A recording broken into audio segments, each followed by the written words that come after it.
ସମସ୍ତ DECE ଷ୍ଟୁଡେଣ୍ଟମାନଙ୍କୁ ଅନୁରୋଧ, ଆପଣମାନେ ଏହି DECEର ପ୍ରୋଜେକ୍ଟ ଭିଡ଼ିଓଟାକୁ ଦେଖନ୍ତୁ ଏବଂ ଏହିପରି ଭାବରେ ଆପଣମାନେ ଯେକୌଣସି ବିଦ୍ୟାଳୟକୁ ଯାଇ ଏହିପରି ସ୍କୋୟାର କାଉଣ୍ଟରକୁ ପାଣିରେ ଓଦା କରି ବ୍ଲାକବୋର୍ଡ଼ରେ ଲଗେଇବେ ଏବଂ ଏଥିରେ ଆପଣ ପିଲାମାନଙ୍କ ଦ୍ୱାରା ସଂଖ୍ୟା ଏବଂ ସଂଖ୍ୟା ଚିହ୍ନଟ କରିବେ ବା ଚିତ୍ରକୁ ଦେଖି ଗଣିବେ ଏବଂ ସଂଖ୍ୟା ସହିତ ଗାରଟାଣି ଯୋଡ଼ିବେ। ଯେଉଁଟା ଆମର ଡାହାଣ ପଟେ ଯେଉଁଗୁଡ଼ା ଅଛି ସ୍କୋୟାର କାଉଣ୍ଟର ଗୁଡ଼ା ସେଗୁଡ଼ା ସଂଖ୍ୟା ସୂଚକ ଗୁଡ଼ା ଏବଂ ସଂଖ୍ୟା ସହିତ ଗଣିବେ। ଯେପରି ଏଇଠାରେ ଆପଣମାନେ ଦେଖୁଛନ୍ତି। ବର୍ତ୍ତମାନ ପିଲାଟି ଆସିଲା, ସେ ପ୍ରଥମେ କ'ଣ କରିବ ନା ତାଙ୍କୁ ସୂଚନା ଦେବେ। ପ୍ରଥମେ ସେମାନେ ସଂଖ୍ୟା ସୂଚକ ଗୁଡ଼ାକୁ ଗଣିବେ। ସଂଖ୍ୟା ସୂଚକ ଗଣି ସାରିଲା ପରେ ସେମାନେ ସଂଖ୍ୟା ସୂଚକକୁ ସଂଖ୍ୟା ସହିତ ଗାରଟାଣି ଯୋଡ଼ିବେ। ସେ ଗଣିଲା ପିଲାଟି 6, ବର୍ତ୍ତମାନ ସଂଖ୍ୟା ସହିତ 6 ସହିତ ଗାରଟାଣି ଯୋଡ଼ିବ। ସେହିପରି ୟାପରେ ନେକ୍ସଟ ପିଲାଟି ଆସିବ, ସେ ମଧ୍ୟ ତାଙ୍କୁ ପୂର୍ବରୁ ସୂଚନା ଦିଆଯାଇଥିବ ଯେ ଆପଣ ପ୍ରଥମେ ଯାଇ କ'ଣ କରିବ ନା ପ୍ରଥମେ ଯାଇ ସଂଖ୍ୟା ସୂଚକକୁ ଗଣିବ। ପ୍ରଥମେ ସଂଖ୍ୟା ସୂଚକକୁ ଗଣିବେ, ଯାହାଫଳରେ କି ପିଲାମାନେ ସଂଖ୍ୟା ସହିତ ସଂଖ୍ୟା ସୂଚକକୁ ଗଣିବା ଏବଂ ସଂଖ୍ୟା ଚିହ୍ନଟ ମଧ୍ୟ ଜାଣିବେ।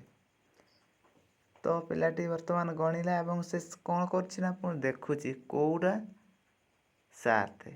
ତାପରେ ସେ ଦେଖିଲା 7କୁ ଚିହ୍ନିଲା ଏବଂ ଚିହ୍ନିକି ସେ ଗାରଟାଣି ଯୋଡ଼ିଲା। ଏହିପରି ଭାବରେ ପୁଣି ନେକ୍ସଟ ପିଲା ଆସିବ।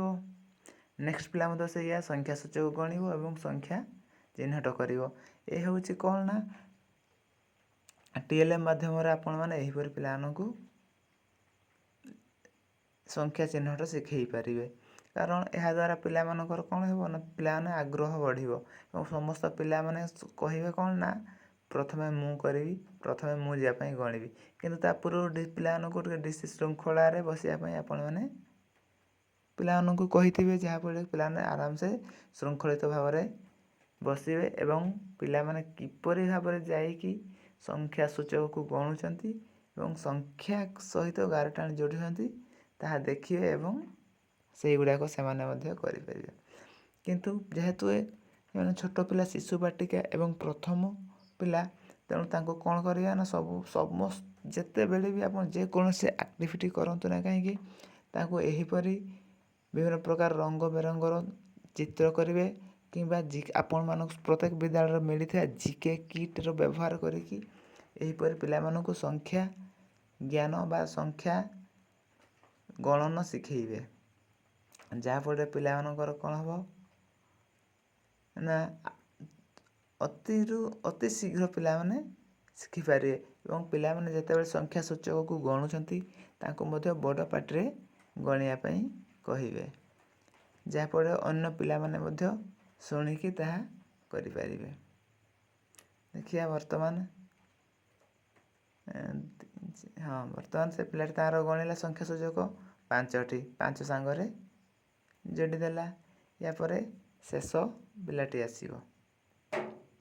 ଏମିତିକି ମୁଁ ଯେଉଁ କ୍ଲାସ୍ରେ ପିଲାମାନଙ୍କୁ ଆକ୍ଟିଭିଟି କରାଉଛି ଏଥିରେ ପିଲାମାନେ ଅଧିକା ଅଛନ୍ତି, ଯାହାଫଳରେ କି ସମସ୍ତ ପିଲାଙ୍କୁ ମୁଁ କ'ଣ କରେଇ ପାରି ନାହିଁ ଆକ୍ଟିଭିଟି ଗୁଡ଼ା। ତେଣୁ ସେଇ ଅନୁସାରେ ଆକ୍ଟିଭିଟି ଗୁଡ଼ା ଆପଣମାନେ ନେବେ। ଧନ୍ୟବାଦ।